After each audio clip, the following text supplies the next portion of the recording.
Keluarga Anti-Aging Deputy, kita harus berjumpa lagi. Kali ini sebetulnya adalah kelanjutan dari pemeriksaan genomik, adalah pemeriksaan food hypersensitivity. Pertanyaannya tuh udah bagus banget ya, karena kita tentunya tahu kalau kita makan sesuatu, misalnya makan stroberi, tetap bibirnya bengkak. Itu adalah reaksi cepat. Kalau istilahnya di dalam tubuh tuh IgE, ya, jadi yang diperiksa tuh IgE-nya, itu cepet banget. Jadi begitu makan bengak, nggak usah dites, tawan apa, ya. Tetapi ada orang-orang yang dia itu tidak sadar sebetulnya, tapi tahu perutnya kembung, migrain, tumitnya itu kering-kering. Dia nggak ngerti, bahkan sering sekali dia tidak tahu pengaruhnya itu dengan makanan. Dia pikir nggak ada pengaruhnya malah. Atau mungkin karena lagi mens, atau lagi karena salah makan obat atau apa. Tapi sebetulnya orang-orang ini mempunyai food hypersensitivity. Food hypersensitivity adalah bukan alergi, ya. Jadi misalnya nih, kalau saya sering ke pasien ya, kalau kita alergi dengan seseorang, kita rasanya mending nggak ketemu. Karena kita ketemu pasti meledak, pasti kesel, pasti nggak karu-karuan, pasti terjadi huru-hara. Gampang. Tetapi food hypersensitivity adalah reaksi yang pelan, bertumpuk, dan lambat. Jadi kalau misalnya kita ketemu dengan orang tersebut, kita masih bisa ngobrol bahkan. Tapi setelah beberapa kali pertemuan kita langsung diingatkan, oh iya ya, memang kita ini nggak cocok. Nah seperti itulah kira-kira food hypersensitivity. Iya, karena ini adalah merupakan sensitivitas tipe lambat dengan keluhan-keluhan yang tidak kelihatan jelas. Ini sistemnya adalah IgG, IgG.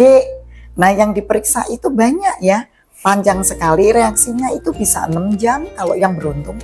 Kalau nggak beruntung 72 jam ya, rasanya seperti fatigue, nggak bisa konsentrasi, sakit kepala, berat badan susah turun ya. Jadi harus diperiksa food panelnya. Ya, itu pemeriksaannya ada. Sebetulnya tes IgG ini memang valid ya dan dapat diperiksa ya. Dan hanya saja malangnya memang masih rada mahal. Nah, di situ. Betul, jadi makanan-makanan memang harus ada yang dieliminasi. Ya, yang memang kita tidak cocok, sesuai hasilnya harus ditinggalkan. Tidak untuk seumur hidup, tetapi untuk 4 minggu sampai 6 minggu. Ya, dan itu perlu dievaluasi dengan dokter ya sebaiknya. Sebetulnya itu merugikan ya.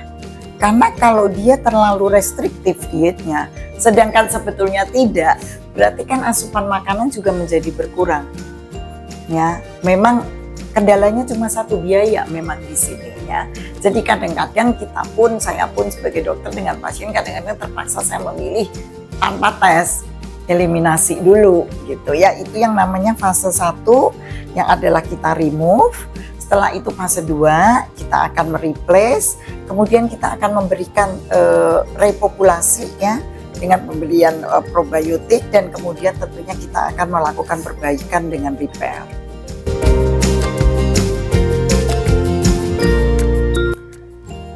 Kata pasti nggak ada ya di dunia ini, tapi sebagian besar, most of the time ternyata iya.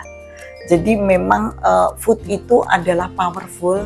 Kayak zaman dulu Hippocrates selalu mengatakan food is your medicine.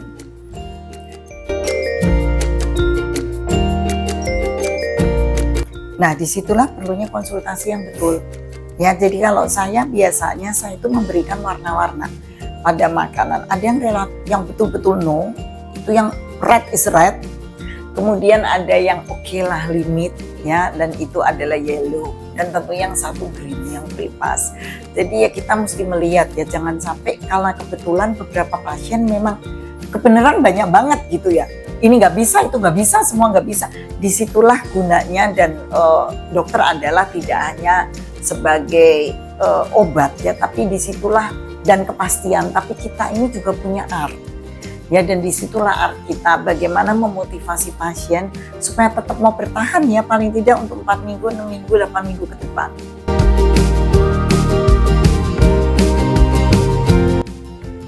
Kalau pasien itu sadar, misalnya dia konsumsi obat MAH, konsumsi macam-macam obat MAH, nggak cuma maaf ya, obat usus, pencernaan, nggak bisa ke belakang segala macam.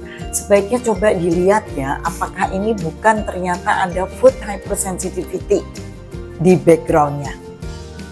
Yuk anti-aging deputy, kita akan tetap lanjut untuk membahas ya hal-hal yang sangat umum di masyarakat yang sering kita kesulitan. Dan ini semuanya sangat pendek ya, durasi kira-kira hanya 3 menit. Untuk yang belum subscribe, please subscribe ya, dan juga di situ silahkan komen dan silahkan memberikan pertanyaan atau topik apa yang sebaiknya dibahas. Terima kasih, see you soon.